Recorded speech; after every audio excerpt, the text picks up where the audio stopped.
Hello brother, हाय। आप लोग कैसे हैं? देखिए, मैं आपको आज जो टॉपिक डिस्कस करूंगा वो टॉपिक है मेरा प्रोनाउन। क्या टॉपिक है? प्रोनाउन टॉपिक है। कुछ हम इसमें बेसिक बातें जानेंगे। आखिरकार क्यों प्रोनाउन का प्रयोग किसी सेंटेंस में किया जाता है, क्यों हमें ज़रूरत पड़ी किसी प्रोनाउन को सेंटेंस में यूज़ करने की। तो देखिए, आप जैसे कि आप इसके नाम से ही जान गए होंगे। इसमें क्या है? नाउन। नाउन वर्ड छुपा है। नाउन वर्ड क्या होता है? किसी का भी नाम, दुनिया में कोई सी भी चीज़ जिसका एक पर्टिकुलर एक अपना नाम रखा गया है, उसको मैं क्या कहता है, उसको हम क्या कहते हैं? उसको हम नाउन बोलते हैं। क्या बोलते हैं? नाउन बोलते हैं। तो नाउन से ही मिलकर बना है प्रोनाउन। यानी किसी सेंटेंस में हम प्रोनाउन को यूज़ क्यों करते हैं? देखिए, जो हमारा वाक्य होता है, जो सेंटेंस होता है, उस सेंटेंस की खूबसूरती को बनाए रखने के लिए, और जो नाउन है, नाउन के रिपीटेशन को ख़त्म करने के लिए किसका प्रयोग करते हैं? प्रोनाउन का प्रयोग करते हैं। जैसे भाई, कैसे देखते हैं? जैसे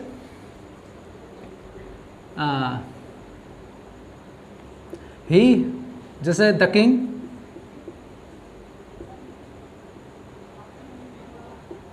is very honest person.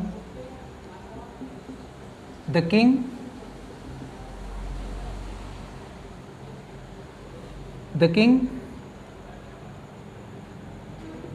is a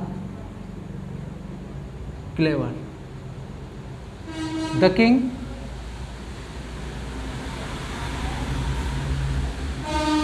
is intelligent.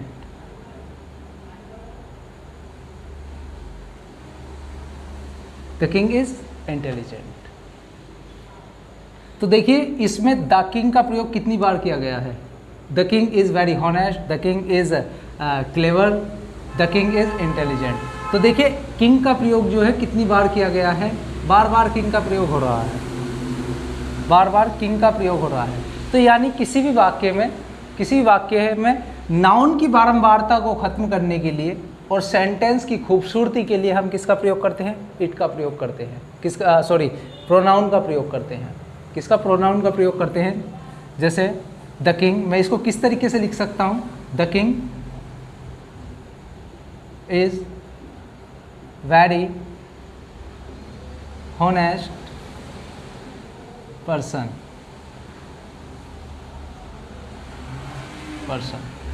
देखिए, किंग के लिए मैं कौन सा प्रोनाउन यूज़ करूँगा? तो किंग के लिए मैं प्रोनाउन यूज़ करूँगा ही का। ही प्रोनाउन यूज़ करूँगा। The king is very honest, he is a clever and he is intelligent. मैं इस तरीके से प्रयोग करूँगा। यानी नाउन के बदले, नाउन के स्थान पर मैंने किस चीज़ का प्रयोग किया? नाउन के स्थान पर मैंने किसका? प्रोनाउन का प्रयोग किया। तो यानी नाउन की रिपीटेशन को ख़त्म करने के लिए किस चीज़ का प्रयोग करते हैं? प्रोनाउन का प्रयोग करते हैं। किस चीज़ का? प्रोनाउन का प्रयोग करते हैं। तो होप है आपको ये बात समझ में आई होगी। तो यानी मैं क्या कह सकता हूँ कि जो नाउन होता है, नाउन को रिप्लेस करके जो शब्द का प्रयोग किया जाता है वो शब्द मेरा क्या होता है? प्रोनाउन। क्या शब्द होता है? प्रोनाउन होता है। आपको चमक नहीं रहा होगा, देखिए मैं बड़ा लिखता हूँ थोड़ा। प्रोनाउन का प्रयोग करते हैं। और दूसरा मैं कहूँ कि जो नाउन होता है, अगर मेरा कहीं नाउन दिया है, किसी सेंटेंस में अगर नाउन दिया है, तो क्या मैं इसके साथ प्रोनाउन का यूज़ कर सकता हूँ क्या? जी बिल्कुल नहीं कर सकता, बिल्कुल भी नहीं कर सकता। अगर मेरा नाउन के साथ प्रोनाउन दिया है, एक साथ अगर ये शब्द दिए, एक साथ अगर नाउन और प्रोनाउन दोनों दिए हैं, तो यानी मेरा ये सेंटेंस गलत होगा, मैं ये यूज़ नहीं कर सकता। जैसे सी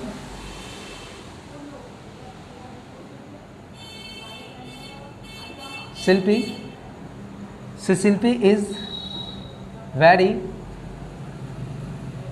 ब्यूटीफुल गर्ल। तो देखिए सी शिल्पी, मैंने प्रोनाउन का भी प्रयोग कर दिया और मैंने नाउन का भी प्रयोग कर दिया, जबकि इसके अकॉर्डिंग मैं एक साथ नाउन और प्रोनाउन का यूज़ नहीं कर सकता। तो मेरी जो, अगर मैं इसे टुकड़ों में बांट दूँ और यहाँ लिख दूँ नो एरर,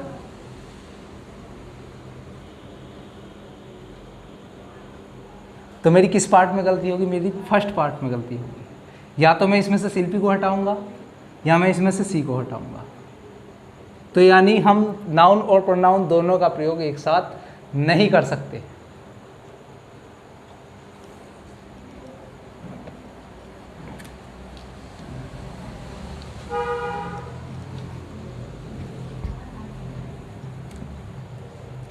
तो देखिए नाउन और कुछ नहीं है प्रोनाउन और कुछ नहीं है जहां हम नाउन का प्रयोग कर सकते हैं।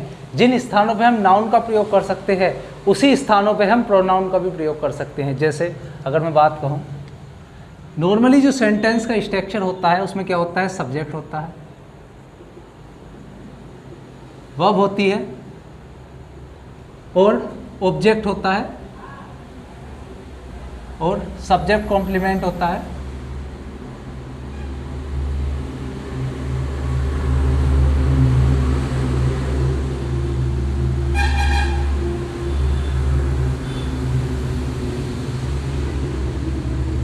और आगे स्पेस नहीं है और एडवर्ब होता है। मैंने ये पूरे अच्छे तरीके से समझाए हैं। अगर आपको ये और अच्छी तरीके से समझने हैं तो मेरी इससे पहले की वीडियो है, आप उसमें जाकर इसको देख सकते हैं। तो उसमें मैंने बताया था जो नाउन होता है ना, नाउन मेरा सब्जेक्ट, ऑब्जेक्ट और सब्जेक्ट कॉम्प्लीमेंट के स्थान पर किसका प्रयोग किया जाता है? नाउन का प्रयोग करते हैं हम। सब्जेक्ट, ऑब्जेक्ट और सब्जेक्ट कॉम्प्लीमेंट के स्थान पर किसका प्रयोग करते हैं? नाउन का प्रयोग कर सकते हैं। चूंकि नाउन के रिप्लेस में हम प्रोनाउन का प्रयोग करते हैं, नाउन के रिप्लेस में प्रोनाउन का प्रयोग करते हैं, तो हम यहाँ भी नाउन, यहाँ भी यानी सब्जेक्ट, ऑब्जेक्ट और सब्जेक्ट कॉम्प्लीमेंट के स्थान पर भी नाउन के साथ साथ प्रोनाउन का प्रयोग भी कर सकते हैं।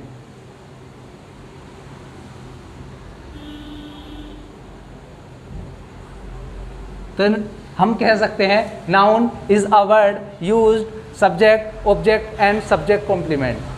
Pronoun is a word used subject, object and subject complement. तो यानी नाउन और प्रोनाउन वे वर्ड हैं जो कि सब्जेक्ट, ऑब्जेक्ट और सब्जेक्ट कॉम्प्लीमेंट के स्थान पर यूज किए जा सकते हैं। क्लियर है ये बात?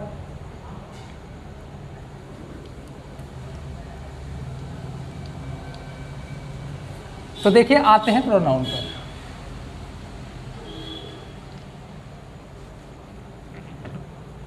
अब जानते हैं इनके केस के बारे में। देखिए जो प्रोनाउन के केस होते हैं,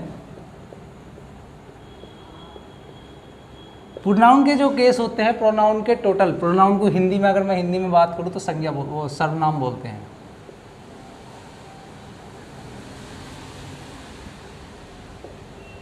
तो देखिए प्रोनाउन जो है, मैं क्या बता रहा था कि जो प्रोनाउन है, प्रोनाउन के कितने केस होते हैं? तो कितने केस होते हैं? 3 केस होते हैं हमारे प्रोनाउन के।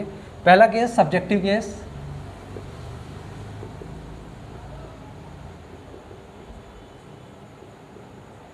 सब्जेक्टिव केस, दूसरा ऑब्जेक्टिव केस,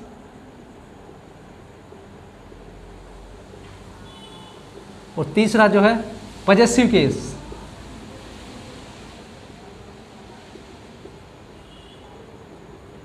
देखिए अगर मैं सब्जेक्टिव केस की बात करूं, जैसे मेरा अगर मैं अगर ही को लूँ तो जो ही होता है मेरा, ये सब्जेक्टिव केस होता है किसी प्रोनाउन का। अगर मैं इसके ऑब्जेक्ट की बात करूं तो यानी ऑब्जेक्टिव केस इसका क्या होगा? हिम होगा। और इसका जो पजेसिव केस होगा वो क्या होगा? हिज होगा। क्या होगा? हिज होगा। और इसमें जो पर्सन होते हैं, अगर मैं पर्सन की बात करूं तो 3 पर्सन होते हैं प्रोनाउन में। 3 पर्सन होते हैं, फर्स्ट पर्सन, सेकंड पर्सन और थर्ड पर्सन। ये क्या होते हैं? आइए इनके बारे में जानते हैं। पहला कौन सा होता है? पहला होता है फर्स्ट पर्सन।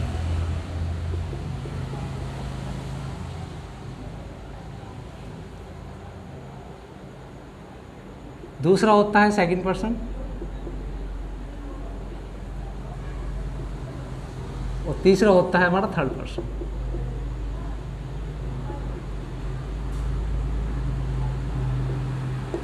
देखिए फर्स्ट पर्सन क्या होता है, जो भी स्पीकर होता है ना, स्पीकर यानी जो बोलने वाला होता है, वो मेरा किस में आता है, वो मेरा फर्स्ट पर्सन में आता है। तो मैं कह सकता हूँ यानी मेरा जो स्पीकर है, जैसे मैं बोल रहा हूँ तो मैं अपने लिए क्या हूँ, मैं क्या हूँ, आई हूँ और वी हूँ, तो मैं क्या हूँ, स्पीकर हूँ। तो यानी जो स्पीकर होता है, जो स्पीकर होता है वो कौन क्या होता है, आई और वी। आई और वी मेरा स्पीकर यानी बोलने वाला होता है, तो हम इसे फर्स्ट पर्सन की कैटेगरी में रखते हैं। और दूसरा है सेकंड पर्सन, जो यू होता है, जो लिसनर होता है यानी जो सुनने वाला होता है, वो मेरा क्या होता है, सेकंड पर्सन होता है, जैसे यू।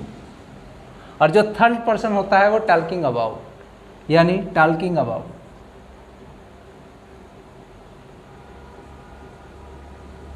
टॉकिंग अबाउट, या छोड़ो यार, टॉकिंग ऐसे याद रख लेना आप। टॉकिंग अबाउट यानी जो दूसरे व्यक्ति के बारे में बात की जा रही है, जैसे ही, शी, इट, दे, ये सारे मेरे किस में आते हैं, मेरे थर्ड पर्सन में आते हैं। तो यानी मैं अगर दोबारा से बताऊं तो फर्स्ट पर्सन जो स्पीकर होता है, जो बोलने वाला होता है, जैसे आई और वी। जो सेकंड पर्सन है लिसनर, जो लिसनर सुनने वाला होता है। अगर आप मुझे सुन रहे हैं तो आप क्या हैं, यू हैं, आप सुनने वाले हैं। मैं स्पीकर हूँ, मैं बोलने वाला हूँ, तो मैं क्या हूँ, आई या वी से डिनोट करूँगा। सिंगुलर है तो आई से डिनोट करूँगा, प्लूरल है तो वी से डिनोट करूँगा। और आप जो हो, आप लिसनर हो, सुनने वाले हो, तो यानी आप क्या हो, यू हो। और किसी तीसरे अदर पर्सन की बात की जा रही है, अगर किसी तीसरे अदर पर्सन की बात की जा रही है, तो मेरा वे क्या है, थर्ड पर्सन में आता है, थर्ड पर्सन में आता है। तो देखिए मैं अगर बात करूं तो सब्जेक्टिव केस क्या होते हैं, ऑब्जेक्टिव केस क्या होते हैं किसी प्रोनाउन के, और जी पजेसिव केस क्या होते हैं। देखिए अगर मैं सब्जेक्टिव केस की बात करूं,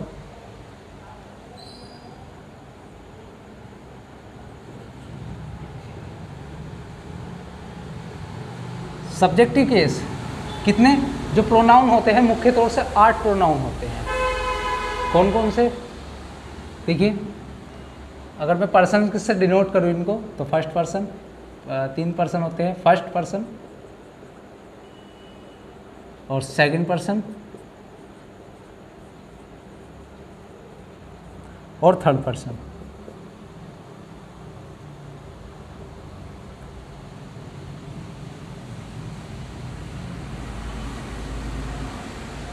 देखिए सब्जेक्टिव केस क्या होते हैं, आई होता है। अगर सिंगुलर की बात करूँ तो आई होता है, अब प्लूरल की बात करूँ तो वी होता है, और क्या होते हैं, यू होता है, जो मेरा सेकंड पर्सन के अंतर्गत आता है। और थर्ड पर्सन क्या होते हैं, मैंने आपको बता ही दिया है क्या होते हैं। उनका सब्जेक्टिव केस क्या होता है, ही, शी, इट, और प्लूरल की बात करूँ तो दे। देखिए जो यू है, जो लिसनर है, उसका सब्जेक्ट उसका जो सिंगुलर और प्लूरल दोनों एक ही होते हैं, दोनों एक ही होते हैं। यू भी सिंगुलर होता है और प्लूरल होता है, और सिंगुलर और प्लूरल यानी दोनों होते हैं यू। और मैं अगर इनके ऑब्जेक्टिव केस की बात करूं,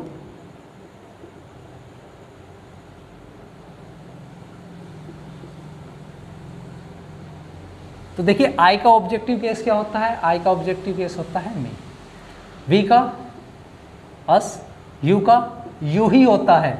और जो अगर प्लूरल के तौर पर हो रहा है तो यू का यू ही रहेगा ऑब्जेक्टिव केस, और ही का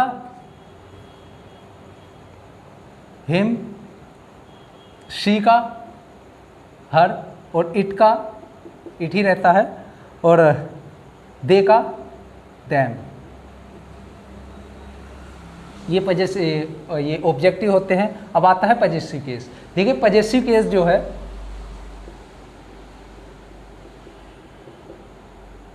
पजेसिव केस, देखिए पजेसिव केस जो है दो तरीके से, दो टाइप्स होते हैं पजेसिव केस में। एक तो पजेसिव एडजेक्टिव होता है, एक पजेसिव प्रोनाउन होता है। इनका यूज़ कैसे होता है इसको भी समझेंगे।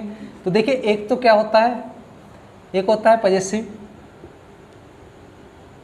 एडजेक्टिव, एक होता है पजेसिव प्रोनाउन।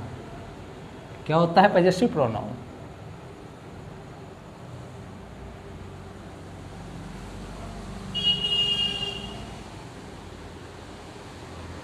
देखिए हमें इसको याद कर लेनी है, ये सारणी बिल्कुल हमें पूरी पक्की याद होनी चाहिए अगर हमें प्रोनाउन से रिलेटेड एरर फाइंड करनी है किसी भी एग्जाम में।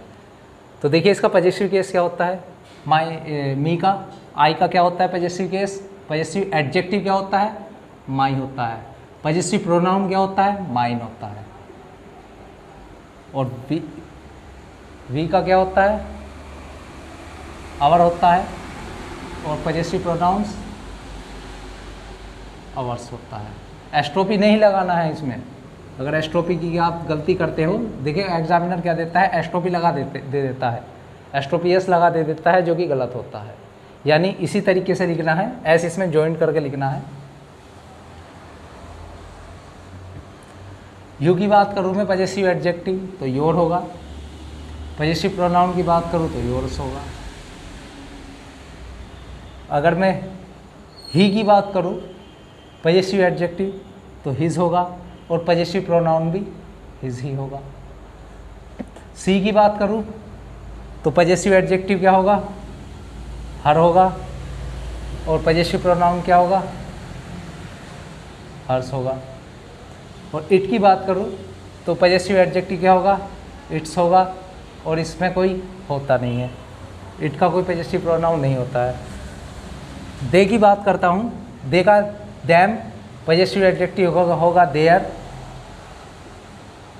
पजेसिव प्रोनाउन होगा देयर्स, देयर्स। तो देखिए ये कुछ सारणी हैं जो कि हमें पूरी अच्छी तरीके से इस पे कमांड होनी चाहिए। अगर हमें किसी भी एग्ज़ाम में अगर हमें प्रोनाउन से रिलेटेड जो है एरर फाइंड करनी है तो हमें इस चीज़ के बारे में हमें पता होना चाहिए। तो देख लीजिए, आप उतारना चाहे, अगर आप कॉपी पेन लेकर बैठे हैं तो उतार भी सकते हैं, ये बहुत ज़्यादा इम्पोर्टेंट है।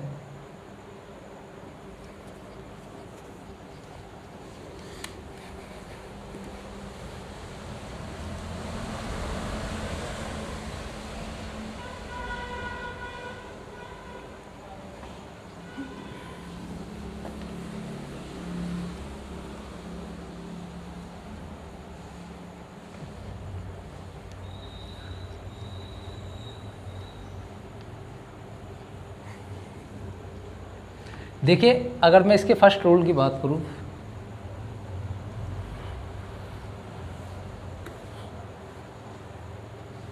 जो मेरी मेन वर्ब होती है ना किसी सेंटेंस में, जो मेरी मेन वर्ब होती है हमारी किसी भी सेंटेंस में, अगर मेन वर्ब का प्रयोग किया गया है तो उससे पहले जो है हमेशा किसका प्रयोग किया जाता है, सब्जेक्टिव केस का प्रयोग किया जाता है।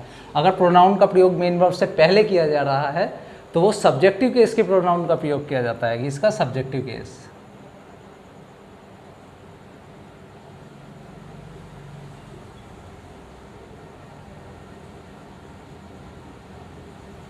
और मेन वर्ब के बाद जो है, मेन वर्ब के बाद हमेशा किसी भी प्रोनाउन का ऑब्जेक्टिव केस का प्रयोग किया जाता है। अगर प्रोनाउन का यूज़ हो रहा है मेन वर्ब के बाद तो वो हमेशा ऑब्जेक्टिव केस ही आएगा।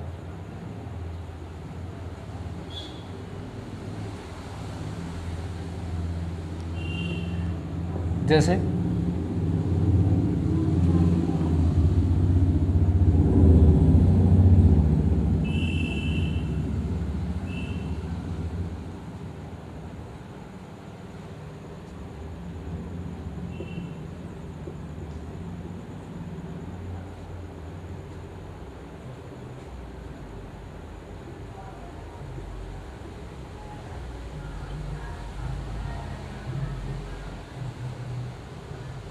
जैसे हिम इज़ अ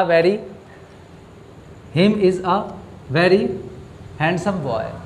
तो देखिए ये हिम क्या है, मैंने आपसे इससे अभी पहले डिस्कस करा है इससे पहले। तो हिम मेरा क्या है, ही का ऑब्जेक्टिव केस है। तो मैंने तो ये बताया इसमें वर्ब कौन सी है, मेन वर्ब कौन सी है या वर्ब कौन सी है। अगर मेन वर्ब या वर्ब कोई भी आए मेन वर्ब या वर्ब अगर कुछ भी आए उससे पहले जो है यानी सब्जेक्ट के रूप में हम सब्जेक्टिव केस का प्रयोग करेंगे, ऑब्जेक्ट के रूप में ऑब्जेक्टिव केस का प्रयोग करेंगे। तो ये क्या है मेरा सब्जेक्ट के रूप में है, यानी वर्ब से क्या है पहले है, तो ये मेरा क्या होगा, ये तो ऑब्जेक्टिव केस है, यहाँ ये नहीं हो सकता, क्या आ सकता है और सब्जेक्टिव केस आ गया।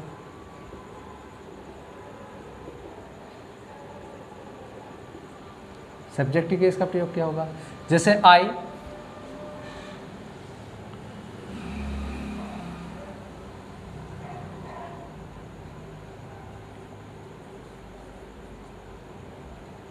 I taught him. I taught him. मैंने उसे पढ़ाया। देखिए ये मेरी क्या है, ये मेन वर्ब है, ये मेरी क्या है मेन वर्ब है, यानी वर्ब है। वर्ब से पहले किसका प्रयोग किया जाता है, सब्जेक्टिव केस या ऑब्जेक्टिव केस, किसका प्रयोग किया जाता है, सब्जेक्टिव केस का प्रयोग किया जाता है। मैंने भी बताया है सब्जेक्टिव केस क्या होता है, आई होता है मी होता है, तो आई होता है सब्जेक्टिव केस, तो इसका प्रयोग होगा, इसका प्रयोग नहीं होगा। ये क्या है मेन वर्ब है। मेन वर्ब के बाद हमेशा किस चीज़ का प्रयोग किया जाता है, या वर्ब के बाद किस चीज़ का प्रयोग किया जाता है, किस चीज़ का, ऑब्जेक्टिव केस का प्रयोग किया जाता है। तो ऑब्जेक्टिव केस का ही का प्रयोग किया जाएगा, हिम का प्रयोग किया जाएगा, हिम का या ही का, किसका किया जाएगा, ऑब्जेक्टिव केस। ये तो मेरा सब्जेक्टिव केस है तो इसका तो होएगा ही नहीं, तो मेरा क्या है हिम आ गया। क्लियर है। यानी अगर मेरा मेन वर्ब या वर्ब दे रखी है तो उससे पहले जो है हम सब्जेक्ट का यूज़ करेंगे, सब्जेक्टिव केस का यूज़ करेंगे किसी प्रोनाउन में, और मेन वर्ब के बाद या वर्ब के बाद जो है हम हमेशा ऑब्जेक्टिव केस के प्रोनाउन का यूज़ करेंगे। इतनी बात क्लियर है। आइए आगे बढ़ते हैं।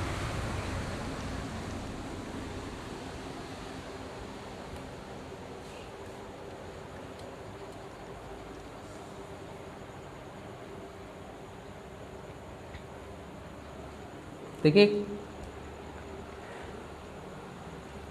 एक चीज़ और डिस्कस करनी है।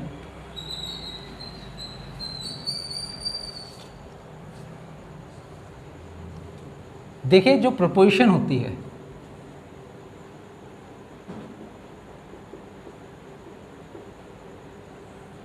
प्रपोजिशन के बाद हम किस किस चीज़ का प्रयोग कर सकते हैं।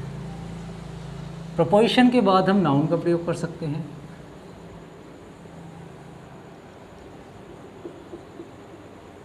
नाउन का, और जी किसी प्रोनाउन का, या वर्ब की आईएनजी का। ये कुछ वर्ड्स हैं, इनका प्रयोग हम प्रपोजिशन के बाद कर सकते हैं। देखिए अगर मेरा नाउन का प्रयोग हो रहा है तो नाउन तो एज इट इज़ ऐसे का ऐसे ही, मतलब जैसा नाउन का स्ट्रक्चर है, जिस प्रकार का नाउन है ऐसे का ऐसे प्रपोजिशन के बाद आ जाएगा। लेकिन अगर मैं प्रोनाउन की बात करूं तो प्रोनाउन का जो है, अगर प्रपोजिशन के बाद कोई प्रोनाउन दिया हुआ है तो उसका हमेशा क्या आता है, ऑब्जेक्टिव केस आता है।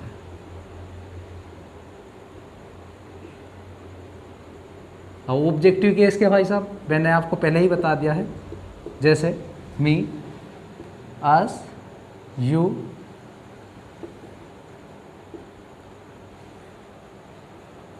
हिम, हर, इट और दैम। ये मेरे क्या होते हैं, ऑब्जेक्टिव केस आते हैं, यानी इनका ही प्रयोग होगा अगर प्रपोजिशन के बाद किसी प्रोनाउन का प्रयोग किया जा रहा है। जैसे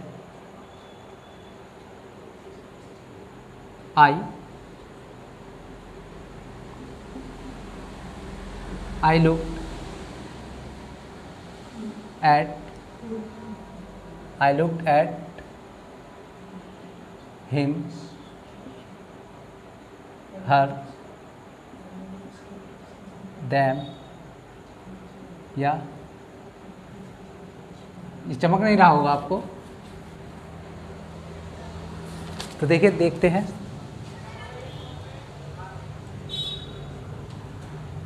मैं यहाँ करता हूँ, आपको चमक नहीं रहा होगा। आई looked at he या him। तो देखिए क्या है, प्रपोजिशन है मेरा, प्रपोजिशन है। प्रपोजिशन के बाद मैं किसका प्रयोग करूंगा, सब्जेक्टिव केस का प्रयोग करूंगा, ऑब्जेक्टिव केस का। तो किसका, ऑब्जेक्टिव केस का प्रयोग करूंगा। ऑब्वियसली अगर मेरा प्रोनाउन दिया है प्रोपोजिशन के बाद कोई प्रोनाउन दिया है तो मैं किसका प्रयोग करूँगा, ऑब्जेक्टिव केस के प्रोनाउन का प्रयोग करूँगा। तो मेरा सब्जेक्टिव केस तो नहीं आएगा, क्या आएगा, ऑब्जेक्टिव केस आएगा। ये ऑब्जेक्टिव केस है। तो ये क्लियर है आपको। तो देखिए मैं आज की बात यहीं समाप्त करता हूँ। अगर आपको ये वीडियो अच्छी लगी है तो सब्सक्राइब कीजिएगा, और जो इससे अगले पार्ट है वो हम आगे की क्लास में डिस्कस कर लेंगे। तो थैंक यू।